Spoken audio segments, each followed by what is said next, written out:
Hello, and how's everyone doing today? Welcome to the channel. If you're new, if you're a returning viewer, I'm glad to have you back. And welcome to another episode of Justin Talks Games. There are two things that I would like to talk about today.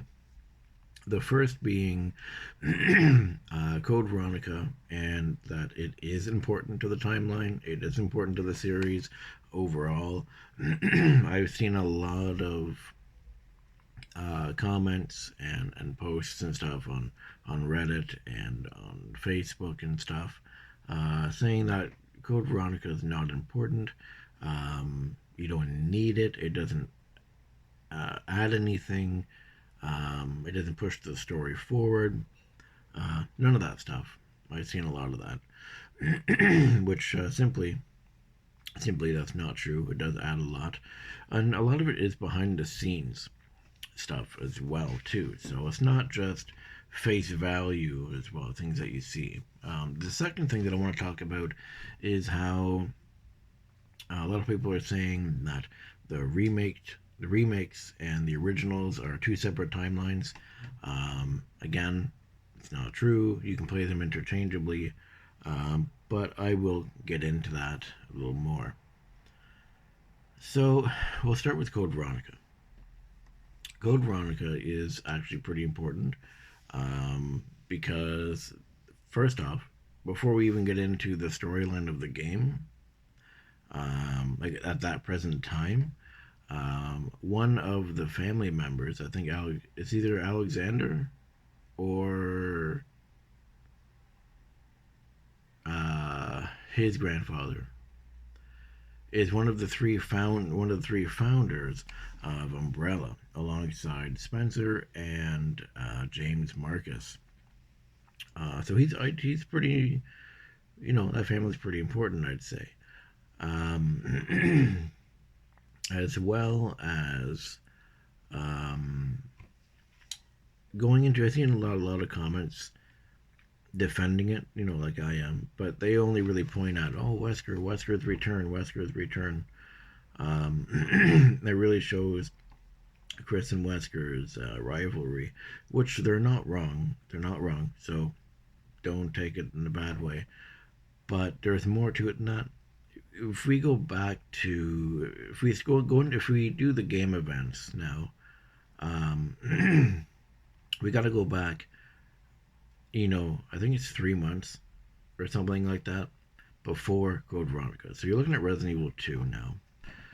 Claire goes to Raccoon City specifically to look for Chris. Chris is missing. She can't get in contact with him. She knows he works at the RPD. She goes to look for him. Obviously runs into Leon. You have the whole Resident Evil 2 events, but she learns that he is in Europe. So anyway, she tells Leon. They say, okay, let's just get out of here. So the rest of the game plays out, and she leaves. 3 or 4 months later, the beginning of Code Veronica, you see her running down these hallways, running through these in this big building. She's in Europe, trying to find Chris still. She gets captured and taken to Rockford Island. So she gets captured. She goes to Rockford Island. Then it's either her or Steve who write the email with because that specific computer has a network outside of the facility, so they can contact and stuff. So it's either her or Leon that sends an email to Leon, in which in turn Leon takes that email and sends it to Chris. And that's why Chris shows up. Anyways, to get into the Wesker part, this is the first time you see Wesker after Resident Evil 1. He's supposed to be dead. Dead. There we go. He shows up. Claire's obviously confused and a little bit surprised. Um, he's very unhappy to see her. So, anyways, um, Chris and Wesker have two encounters in that game, um, which builds up their rivalry, yes. Um, as well, on top of that, too, you have the T. Veronica virus. Now, yes, the T. Veronica virus was in one, or sorry, was in Veronica, but it was also used in South Africa. No, South America. Sorry, it was used in South America during the events of um, Operation something. I don't. I know I'm probably going to get roasted in the comments because I can't remember the name of it. Operation something with Leon and Krauser. And it was either Umbrella Chronicles or Dark Side Chronicles. I think it was Umbrella Chronicles. They go to this remote village in the middle of like a forest, tropical forest or something, and you find out that the main guy has been using the T virus and the T Veronica virus. um, Fast forward to 2012 with the events of Resident Evil 6. The C virus has some of the T Veronica virus in it. So again, leftovers and events from Code Veronica have somehow shaped and formed the future of the series in a little way. Again, companies still using the T Veronica virus, right?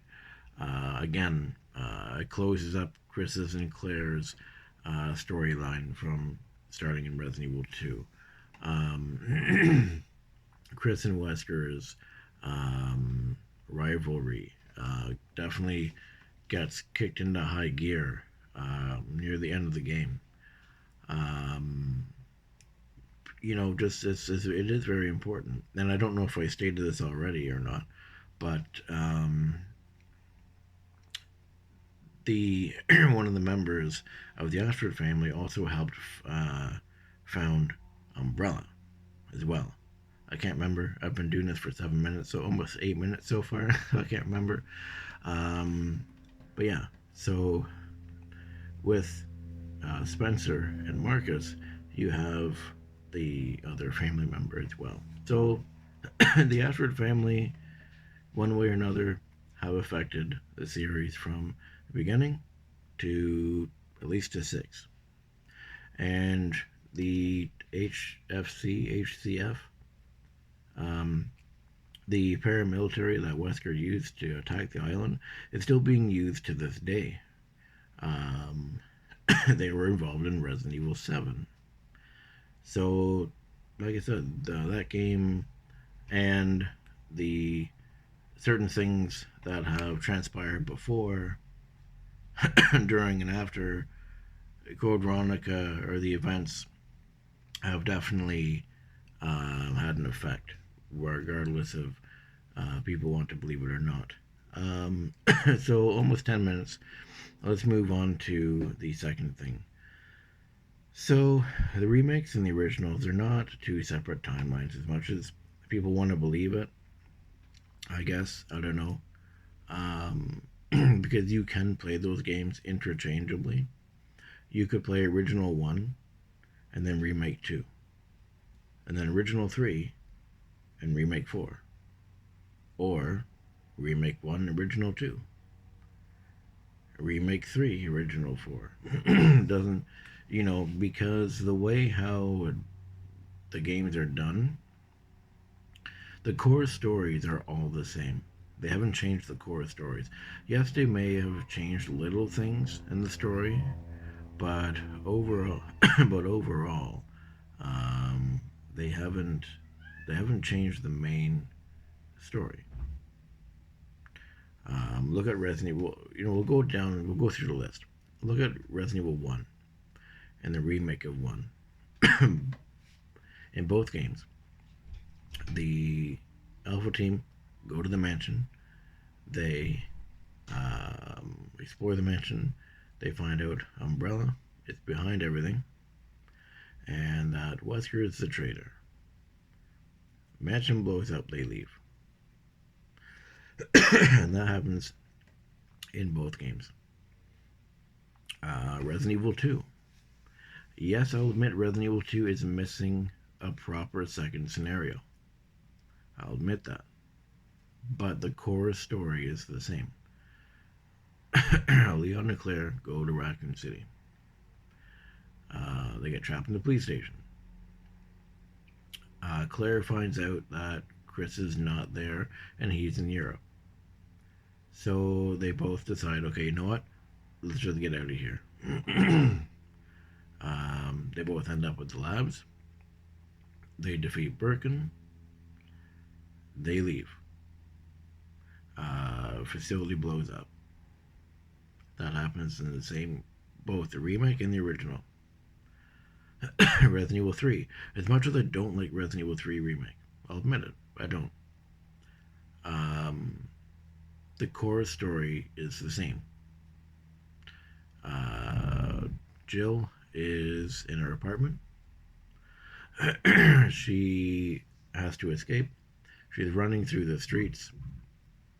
Nemesis is pursuing her.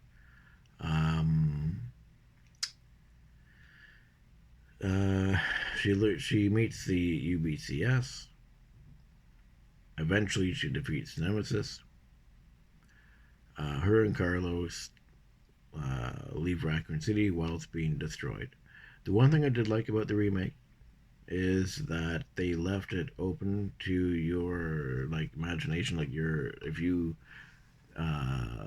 what you want to believe kind of thing is Nikolai, if he escaped or not. Because it's kind of quick, but while the helicopter's taking off or when it's leaving or when they're fighting, him and Carlos are fighting. If you look in the background, there's actually two helicopters, not just one. There's two. So that's one thing I did like.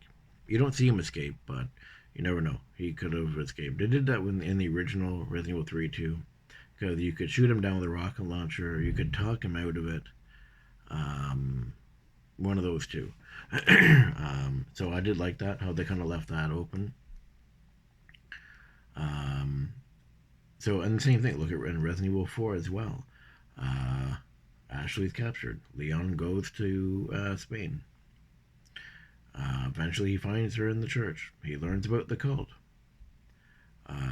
He meets Krauser. He goes to the island. He defeats the island forces. He escapes, and her and Ashley go home. The core stories are exactly the same. Yes, they've changed a little things, presentation and stuff. More so with 4 when it comes to the story, little tiny story changes.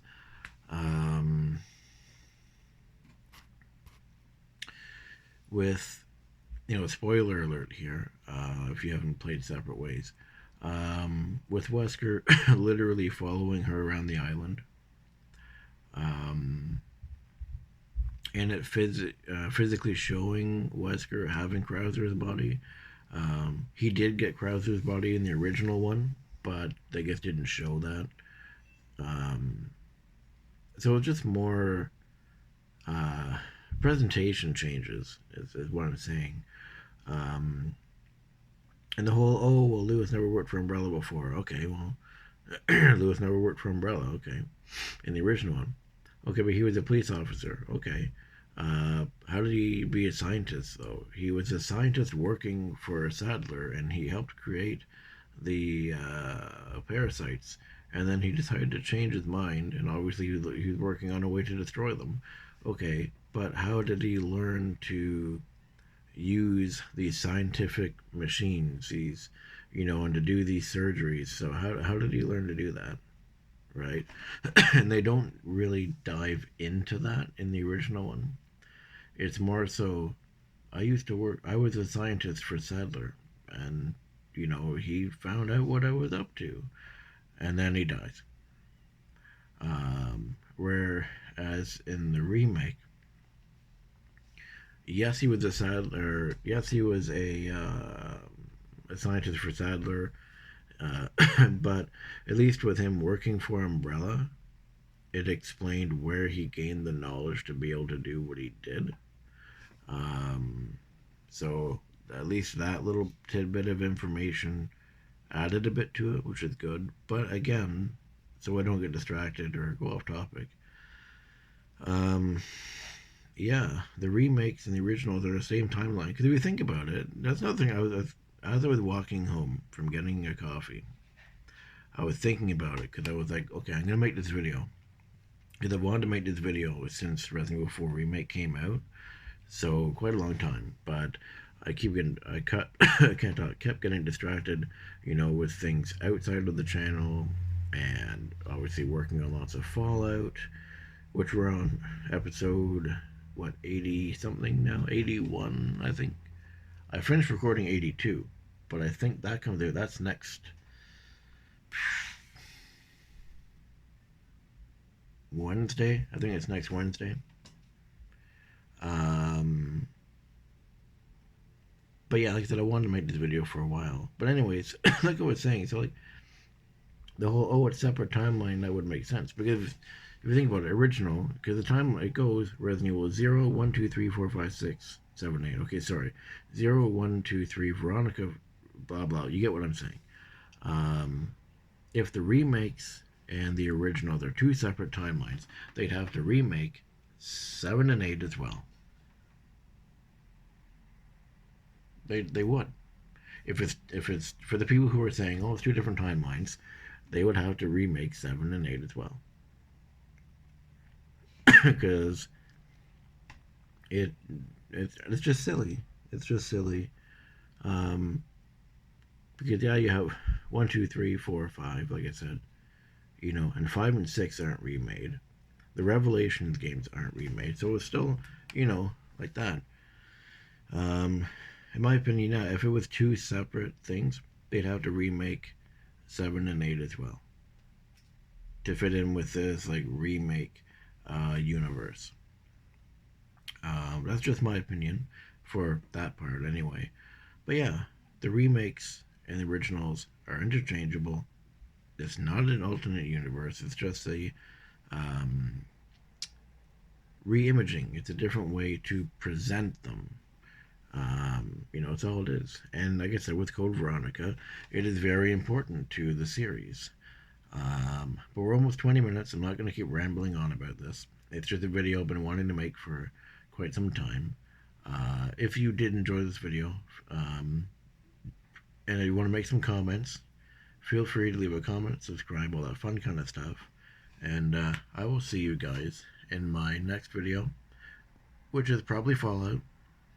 And I will see you then. Have a good day.